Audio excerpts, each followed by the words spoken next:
Welcome back. This is Watertown365, and we are here to tell you about the Watertown Golf Club, how that's been going. That's an ongoing story about the Irish Festival coming. When is it? March 17th through 19th.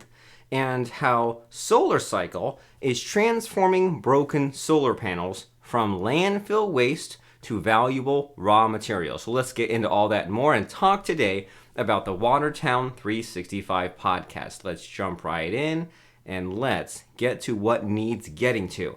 So first up, city officials toured the Watertown Golf Club on Friday to get a handle on its amenities and determine how the golf course would make Thompson Park better. The tour was prompted by the city's pending purchase of 9 holes on the golf club from owner Michael Lundy. So what has been happening is they say it's a good idea to take control of the property to protect it from development. The city will need to get the club ready next spring for when it reopens May for the golf season, and the city's Parks and Rec department will run the club as a municipal golf course. The possibility of the city acquiring the golf club at the same time they're putting together the Thompson Park master plan is interesting, so that way the city can see how it all looks together in the future. The owner offered to sell the club for $3.75 million and complete some improvements, such as demolishing the clubhouse. So this person that is owning this, his name is... last name Lundy, Michael Lundy. Okay, so Michael Lundy is the owner of the golf club, and what's been happening is he's been using the clubhouse for a kitchen and restrooms, but not a dining facility. He put up an outdoor tent for dining, but the plan is to perhaps use the clubhouse to springboard more outdoor winter activities like snowshoeing and cross-country skiing until another structure could be built. There is the ability to add hiking trails that are currently, they can put the hiking trails near the golf club's 9 holes that would not interfere with golfers. So there's a lot of what if, consideration, possible planning. The city would operate the golf club as Watertown's only 18-hole golf course, and critics were surprised the deal was happening so quickly. And so there's some just city council drama happening here, where some people want it, some people don't. The criticism against the mayor bashing the deal on the radio, and the 3 council members who have come out in favor of it can say that there's due diligence that was lacking. But, see, it goes back and forth and back and forth. The mayor thinks that the North Country golf courses cannot make money, and city residents will end up subsidizing it. So Mr. Lundy has provided city officials with financial information showing the club made $78,000 last year, and the 3 council members should have access to Mr. Lundy's tax returns to know the golf course's real finances. And it's also interesting, so the story gets even deeper and crazier. The operators of Partridge Run Golf Course in Canton had a successful 2022 season where gross revenues were at about $370,000, up 6%, while green fees were at $161,000. So some places the numbers for the math may not be adding up, and they're not sure how profitable it can be, and will the taxpayers be subsidizing it in the future if the city gets it and then it ends up losing money. There is talks about a zoning change because the property had plans to build single-family homes, but the zoning change would also kill that deal that would end any litigation against the city and open up the other 9 holes on the golf course for possible development. But the owner there hasn't made up his mind what he plans to do with the back 9 at Ives Hill. So much is going on. So much has not even finished yet. People on multiple signs saying, will it be kept together as 18 holes or split up or used for something else? Just so much happening as far as this golf course drama. And if you want to be following up some of that, you can check us out at Watertown365.com. And you can read the whole entire story on this. So if we scroll down and we see, here's Halloween. here we go. There's these whole stories here about the Watertown Golf Club, and you can just see for yourself all the various drama that's happening with that, and you can click over to Yahoo News to see even more. And I'm sure this won't be the last we hear about all this Watertown Golf Club. But let's move on to something that's a little more practical. If not, it's not very soon, but it will be happening before you know it. March 17th through 19th, 2023. Mark your calendars, because that will be the 35th annual North Country Goes Green Irish Festival at the Dulles State Office Building. This will be only $3. It'll be at 317 Washington Street, Friday, March 17th through Sunday, March 19th. $3 for Friday or Saturday entry, and it will remain free and open to the public on Sunday. Weekend festivities, the traditional Irish flag raising, cornhole tournaments, live musical performances, Miss Ireland pageants, the Donegal beard growing results on the 1st and 11th floors, newly renovated auditorium, and so they were forced to cancel the festival in 2020, less than 48 hours before the opening. And then because of the whole uncertainty with the pandemic and what's open and what's not, and vaccines and variants and etc., they canceled 2021 and 2022. So this will be the first time in 4 years, the first time since 2019, and it's St. Patrick's Day 2023. Their mission is to provide a weekend of fun, good food, quality entertainment, activities for all age groups, and a celebration of all things Irish. Over $1 million has been donated to local charities and scholarships. There is an annual academic and vocational scholarship program in the amount of $2,000 awarded to high school and current college students in Jefferson, Lewis, and St. Lawrence counties. And separate $2,000 scholarships are awarded to seniors enrolled in a vocational technical program. So there's a lot of information, and so it's good to know. So that Irish Festival is coming up. There are donations, scholarships, etc. Let's talk about a startup who is recycling solar panels by turning waste into valuable material.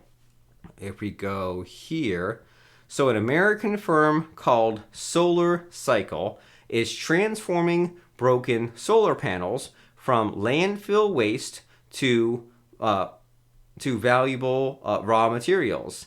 And so yeah, if you're interested in the whole solar panel thing and finding cleaner energy, and some of the worry about solar energy is how wasteful are the solar panels themselves. And so what they're doing is they remove the aluminum frame and then shred the solar cells, and they're able to kind of chew up the panels and recycle them and use them again, but it's also profitable. And so it's not filling at the landfills, but it's also something that does not lose money. So interesting story for us to know. And let's talk next about a couple of local businesses.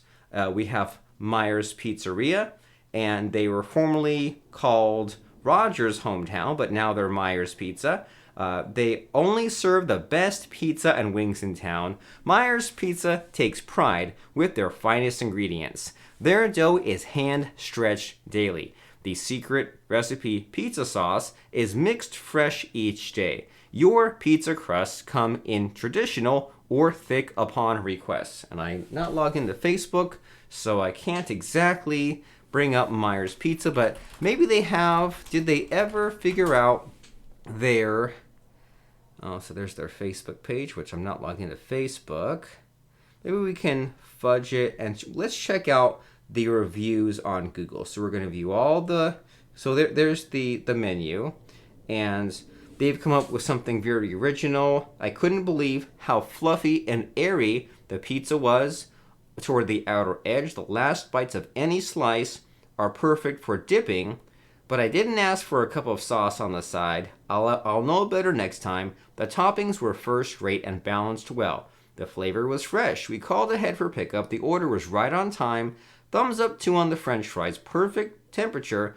Reminded me of tasty homemade ones. So we enlarge. So there's what the pizza looks like. there's what the wings look like, and there's what the fries look like. So that is Myers Pizza over on 4 West Church Street in Adams, New York. Let's bring up the street view so that way you know it when you see it. So here we go. And do they update the sign? So if you're ever driving by and you see this Hotel Adams and you see the flag and the front thing and the ramp, that is Myers Pizza. Let's also talk about Storage Made Easy, and maybe we'll bring that up on the Google. So there's no Google Street View, but there is a website. So I believe that they're, you know what? Let's try to find the reviews on this one, just to kind of stay with our current theme and mix it up a little bit. So, Storage Made Easy, and they're now called KL Storage. Whether you're looking for a self-storage unit to store your valuable personal belongings or managing logistics for your business, chances are pretty good that you want to avoid dealing with unexpected hassles and surprises. Long wait times, poor or offensive customer service are just a few of the things you need to be concerned about. Storage Made Easy is your complete resource for home or business self-storage near Watertown, New York. So they're now KO Storage. Looks like a pretty modern and clean facility with cameras, with a gate, with buttons, with kind of a clean lobby area. That is KO Storage. And let's go find a review here. So we will say, I am very pleased with KO Storage. Had a 10 by 20 foot climate control storage and a 10 by 10 serve my needs. Secure climate control help with a hot summer, especially with my household furniture. They have a good limited access gate at the entrance, but the back side needs to be repaired. But luckily, you would only be able to enter via foot. No wheeled vehicle could make it up the hill. Hopefully fixed soon. But all my interactions with the employees via phone were promptly answered and were quite helpful. My final communication with KO was with RO, and she was very helpful and nice as I closed out my storage unit. So I believe their website is storagemadeeasy.com. Recorrect there. Loading. Well, it's supposed to, so on a good day that will load.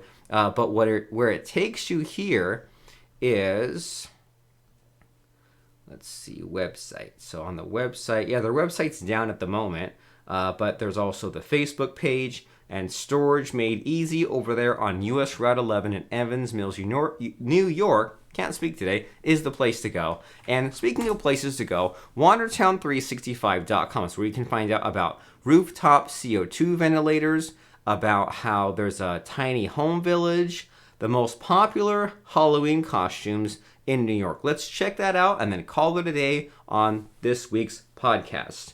Which Spider-Man, dinosaur, Stranger Things, fairy, pirate, rabbit, cheerleader, cowboy, and Harley Quinn are the most popular Halloween costumes of 2022. And the most popular website for you to visit should be Watertown365. If you're in a Facebook sort of mood, click over and check out what's happening over on the Watertown365 Facebook page. Casey Town says, garbage boondoggle technology, talking about windmills.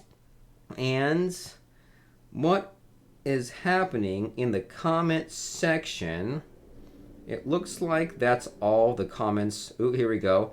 So the other comment this week is about the tuna population being restored while boosting fishing. The world's largest no-catch zone is 4x the size of California, and Casey Town, our resident town enthusiast, is back to say a no local fishing zone, only multinational owned mega fishing vessels allowed. So jump in, interact with Casey. Maybe you'll be in a better mood or a worse mood than him. But either way, find us at facebook.com/Watertown365, Watertown365.com. We will see you next week when we have more news to report. Stay safe out there, have fun, check out that Irish festival and anything else happening in and around town. We'll see you next time for Watertown 365.